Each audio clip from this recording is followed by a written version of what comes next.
Welcome everyone to The Spoken Nerd. I'm your host Connor McDonald.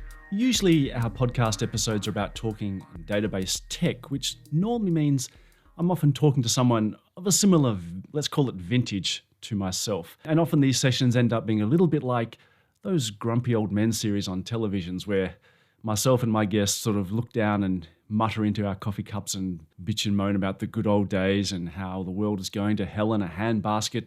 So a few of you out there have called me out on this and said, why don't you get a bit more happiness in your life? So I thought we'd try change things up a little bit this time. We'd get some fresh conversations, some fresh ideas, some youthful enthusiasm onto the podcast. And not to put too much pressure onto my guest, I'd like to introduce one of our latest Oracle interns, or just finished her Oracle internship, Layla Massey. Layla, welcome to the podcast. Thank you so much for having me, Connor. I am so honored to be here. Thank you. It's funny how guests often say they're honored at the start of the podcast, and that tone obviously changes as the podcast progresses, as we realize things are going on. But we'll do our best to hold that sentiment as we go.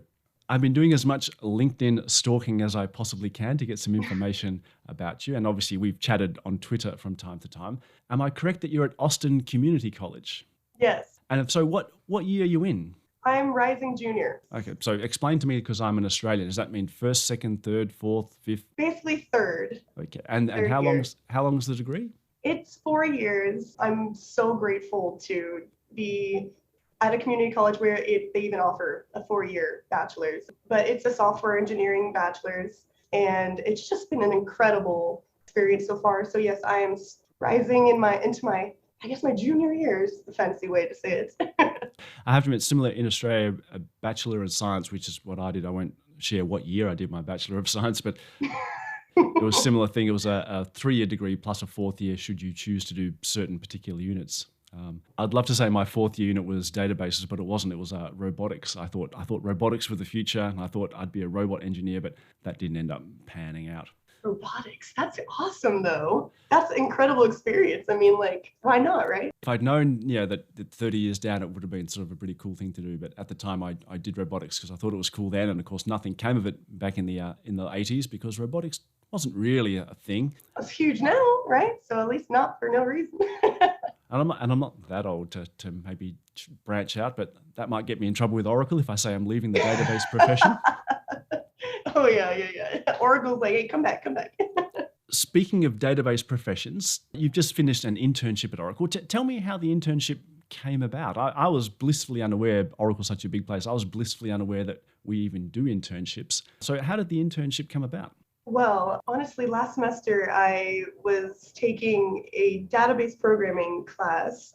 I had started obviously my Twitter last summer. So since last summer, I've been whatever semester, whatever classes I'm taking in that semester, I kind of love to try to make content about that and try to, kind of trick myself into getting excited about it and just putting content out there. But so I was taking database programming with Oracle SQL was the main kind of environment that we were using for the class, versus like Mongo or like Maria DB. So we were using Oracle SQL.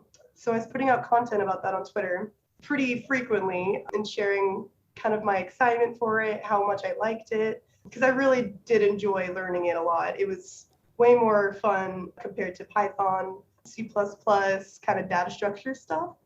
I guess I just was kind of making content about that on Twitter, posting pictures of my, my monitors and the computer lab and all these labs I was doing for the class.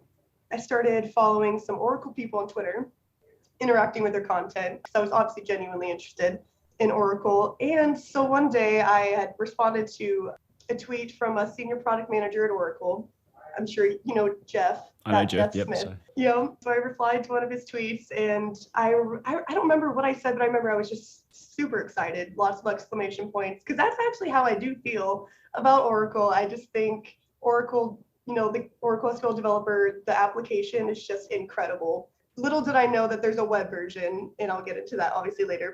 And then Kay Malcolm, the senior director of database product management, actually slid into my DMs on Twitter, and she was like, "I love your energy. I, stalked you a bit, talked to Jeff a bit. You guys have been interacting a bit. Would you like to intern with us?" And that was just a no-brainer. I was like, even for a second, I was like, is this real? This is Are you real. being You're not pranked? pranking me, That's right? Yeah. You're not pranking me, right? Because like I am all in. I was like, just sign me up right now. But it was real. It wasn't a prank. That's cool. And so when did you start? It was May 23rd, and my last week was just last week. My last day was August 12th. Okay. Oh, cool. That's a good little stint as well. I'm envious and both ashamed in the sense that when I was at first year university, I got offered a similar kind of internship, a paid internship with, in fact, in Australia, they called it scholarship. And rest assured, that's how I put it on my CV. But it wasn't. It was really an internship with a mining company. And they said at the end of each year of school, you could basically take your summer break at one of our mining sites and look after some computing systems, learn some stuff there. The reason I say I'm ashamed is I was like, oh man, that just sounds like hard work. And, it's summer holidays. I should be on the beach. But Yeah. at the request of my father, when I say request, as in he said, you're going to pay your own way, you little brat, so you can go work Yes. for these people. And I have to admit, it was the most fun I've had. And I was lucky enough the position was they would do it at the end of every year. And so I went back every summer and did 3 months at these different mine sites. And just, Awesome. learning how IT, and not even just IT, learning how the real world works. Exactly. As someone that was just awesome. And so I was both, very lucky and very ashamed that the whole time I did it begrudgingly and had to be kicking and screaming along. But it was fantastic. That's what parents are for, right? They know it's, I'm sure looking back, you're so grateful for him to kind of give you that little nudge every single summer to spend those 3 months. And that's how I feel about my experience. It was just awesome. Oh, that's cool. Just awesome. I suppose part of the thing of Oracle is, we are very keen that our interns leave with a positive experience. As such, I suppose it would be awful if someone said, yes, I went and worked at Oracle and I will never, ever go there again. So that wouldn't be great. Oh, that'd be tragic. Speaking of sweeteners, I remember a tweet from a while ago, I think, where you said you got some swag. I'm here in resplendent in my Oracle swag, which I must admit, this top is nearly 20 years old. That's You can't tell though. that's the last. That's why it's black. For the listening viewers, my thanks to Jennifer Nicholson, who runs one of the community programs. She got me all this gear. So tell me, what swag did you get? So at the beginning, I got this brand new MacBook. Obviously, not keeping it, sending it back. Sadly, we are sad to part with our beautiful MacBook. But obviously, we'll see her again. But MacBook. But what we do get to keep, keyboard, brand new Logitech keyboard, Logitech mouse, all Bluetooth, super nice. Oh my God, an amazing backpack. I can't remember the brand, but it was one of the brands that's very expensive. One of those, what I'm talking about. The computer tech backpack. It's not one of those backpacks you pick up and you go, this is £0.50. This thing is robust. Yeah. Exactly. Not from the dollar store. So we get to keep all of that. And then we also got $300 Uber Eats voucher for the summer, as well as $100 student tech store voucher. So you basically got to order whatever kind of merch, shirts, sweatshirts, socks, anything you wanted with that. And then we also got Oracle volunteer shirts for the little volunteer thing that we did for 1 week. So yeah, there's so much. I got a shirt, a sweatshirt, a notebook, Oracle little themed notebook. So there's just a lot. They really spoiled us. And we had a ton of intern engagement events where they sent us stuff too. A paint kit where we had a paint event. It was just so cool. It was came with paints and a little canvas. And you could it was almost like those little events, like a date night event where you'd go and paint stuff with your spouse. Oh, okay, it was kind of almost like that, And then we also got, for National Intern Day, we were able to pick from a list of kits of basically kind of crafts that you put stuff together. There was a Bluetooth speaker that you could put together, and I picked that one, and there was a ton of wires and whatnot. So they really did a lot for us interns. Oh, that's super cool. And I had to admit, I'm thrilled you mentioned the backpack. It's because, as I said, one of the people that I deal with often, Jennifer Nicholson, who runs our ACE community programs, she's obsessed with backpacks. And so whenever she's organizing merch for the ACE community, she's always getting in touch with me saying, check out this backpack. They're going to love it. And I'm not a backpack person. I have a really good travel backpack because I travel a fair bit. But other than that, a backpack's a backpack to me. And so she's always devastated when she goes, look at these zip quality. And I'm like, it's a backpack. Yeah, whatever. You're like, what's the big deal? Exactly. But she's very much into her backpack. So I'll probably get you two in contact with each other so you could talk backpack technology at length. I would love that. I'm a huge backpack person. I love backpacks with like tons of pockets, and I'm super nerdy like that. So I would love that. The shirt you're wearing, which obviously our viewers can't see, volunteers, Oracle volunteers. I've done a couple of Oracle volunteering things here in Perth. Once was we went out and just did some gardening. Another time was actually shortly after I joined Oracle. We went to a place where we actually made meals for the day, which I have to admit, we were like, oh, why are we making meals? This seems weird. But then the rest of the afternoon we spent visiting domestic abuse shelters and distributing the food there, which brought a tear to our eyes, but also made us feel just awesome. Yeah. Amazed, fantastic that we'd done it. What was the volunteering things you did while you were there? So for the intern volunteer event, we basically, I can't remember the name of the app, but we downloaded an app, and it was basically about picking up trash around kind of like oceans, like ocean. But obviously I'm in Austin, Texas, and the closest ocean is like Gulf of Mexico, in like few hours away from, Austin. So I was like, step one, walk to the beach. Yeah. Literally, if only I would literally give my arm to be able to walk to the beach. I'm such a beach person. But so I was like, I was kind of thinking, where can I pick up trash? A lot of trash, a good trash, at least one trash bag. So I found a little creek area by my house. So I just spent a few hours over there, about 2-3 hours, picking up lots of beer bottles and nasty napkins, and thank God for gloves. That's all I can say. But so it was so nice though to get outside. I kind of spent the last few weeks, working real hard on my summer project with the team, and so it was nice. It was fun, and we were able to log all the stuff we picked up in the app, and they were able to kind of see how many bags of trash all us interns, our entire intern group, had picked up, and kind of like as a collective, how much we did. So I thought that was so cool. Oh, that's cool. I have to admit, there's a guy I follow on Twitter, and I can't remember his Twitter handle, but every day he goes out and does a trash collection. And so he always cool. He just tweets at the end of the day, he says, went out for 45 minutes today, and he's got a picture holding up his bag, etc. And I thought, what a great thing. He's just heads out in his neighborhood and just grabs trash. And truly. But I was in Texas recently. I was in there's a big lake there. Where was it? Grapevine. We were in Grapevine, big lake out at Grapevine. And I have to admit, I was impressed in the sense that a lot of lakes in Australia go to, lakes are the classic thing where people just chuck their crap off their boat, and so it all ends up on the shore. But I was very impressed. The lake was very, very clean. I didn't swim, but yeah, it was very, very clean. But yeah, that was the closest I got to water when I was in Texas. It seemed pretty dry. Texas it is so dry here. And honestly, the one thing I do love about Texas is Texas has a littering motto, don't mess with Texas. And I feel like a lot of Texans take that seriously, because Texas is such a gorgeous state, especially when you get out into West Texas and whatnot, and just all that kind of just the long fields, grass plains, just kind of goes on for miles. And the Texas sunsets are truly something else. Every day at the conference, we'd all be lined up outside our balconies, or even just outside somewhere with our mobile phones pointing west, basically. So it's crazy. I don't know what it is, but the colors, it can be like a cotton candy night, or it could be just like a fiery orange night. But either way, it's usually, if it's a clear evening in Texas, you're going to get an amazing sunset. It's awesome. That's cool you saw those. Now, earlier on, you said one of the little projects you had as part of the internship was putting together a Bluetooth speaker, dealing with wires and stuff. I read on your blog, it said your father would take you to work sometimes when he was an engineer at Dell.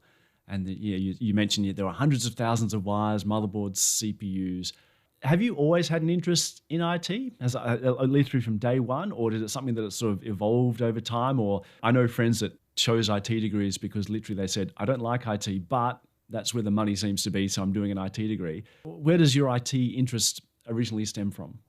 Well, for as long as I can remember, honestly, from about, I guess I was maybe like 10 years old, 11. I think I got my first PC, set out in the living room. Of course, so my parents could see, what was going on at all times. But I think at 11, 10, maybe 9 was when I got my first PC and I started blogging for the first time.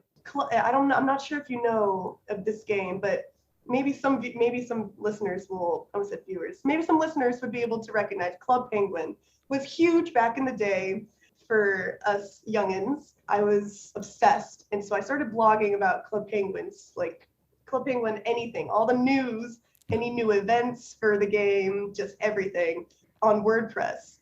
And I just started doing it every single day, and from that point on, I think that's when my mindset shifted to almost like unconsciously just wanting to be in tech. I started, designing my blog with CSS if I could. I remember learning CSS when I was like 11. That's the best time to learn CSS.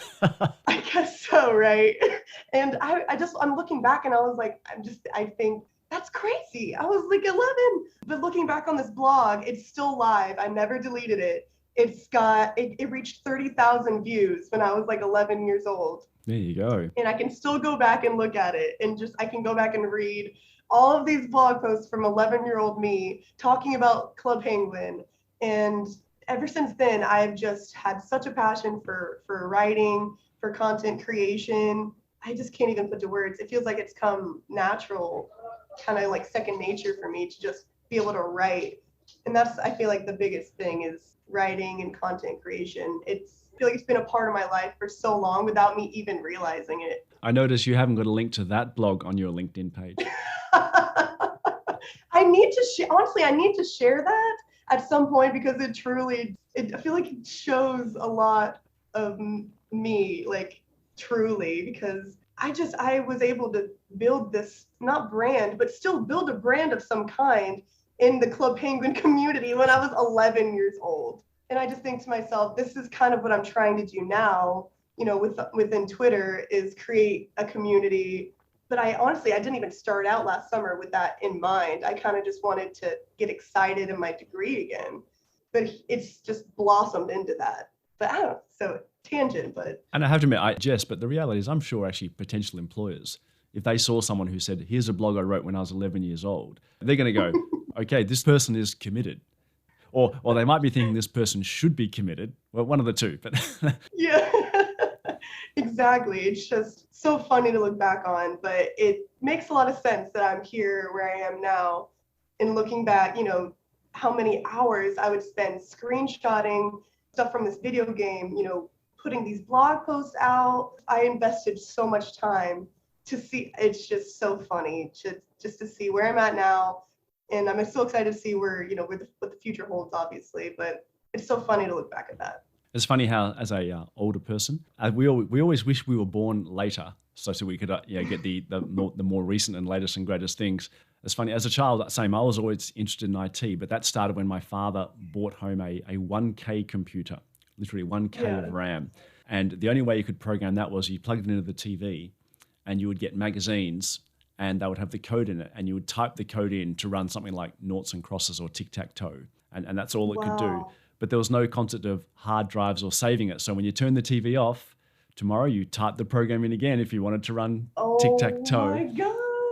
You got to do it all over again. Wow. Every time. And so you'd buy magazines, they type in the code, and obviously it was all black and white on the TV. When I finally got to school, they had one computer.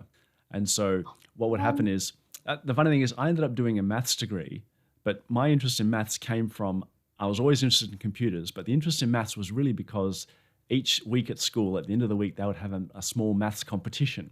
And if you won the maths competition, you could spend an hour with the school computer. That was the reward. Oh, that's so cool. And so I absolutely busted my gut to get good at maths solely so I could get my 1 hour of computer time each week.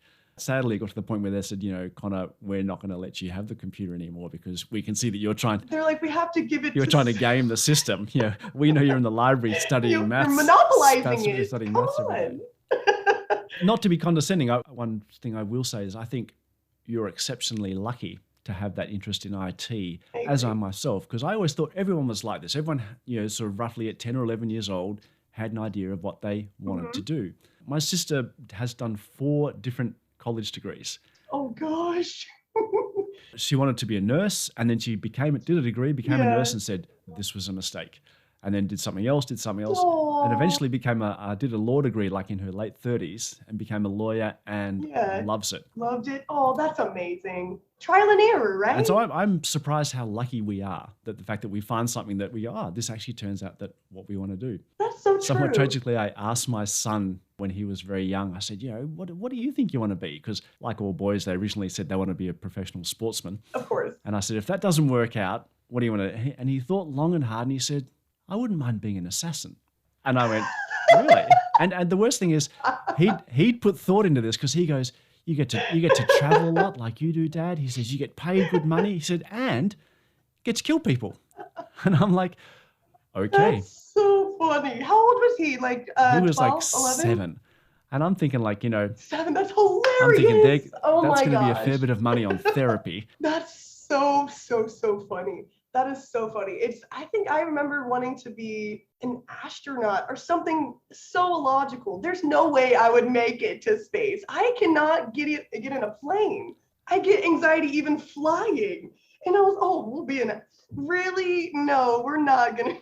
At least you'd be strapped in That's pretty hard as an hilarious. astronaut, I'd imagine. There'd be no exit. They'd have to literally knock me out with some sort of like anesthesia. And at that point, I just need to stay on the ground. There's people that want to be up in space, like. But yes, that's such a great point.